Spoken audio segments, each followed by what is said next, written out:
Ano ang susunod na hakbang o konkretong hakbang ng Marcos administration matapos ang diplomatic protest laban sa presensya ng floating structure sa Bajo de Masinloc? Naniniwala po ba ang Malacanang na itong istrukturang ito ay patungo sa reclamation o pagtatayo ng permanenteng facilities ng China sa nasabing shoal? Ang masasabi po na lamang natin ay alam po ng Pangulo ang nangyayari at nanatili pong malinaw ang kanyang paninindigan na unahin ang paggamit ng diplomatiko at legal na hakbang sa pagharap ng itong klaseng sitwasyon.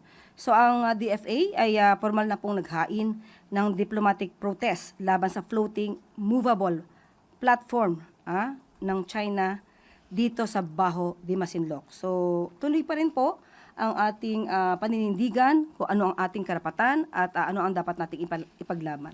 Ang follow-up, ano po ang mensahe ng Pangulo sa mga Pilipinong nangangamba po na unti-unti na raw pong nawawala ang kontrol ng bansa sa Bajo de Masinloc? Hindi po hahayaan ng Pangulo na mangyari po yan. Alam po natin ano ang totoong stance ng Pangulo pagdating sa interes ng mga Pilipino at interes din natin dito sa ating West Philippine Sea.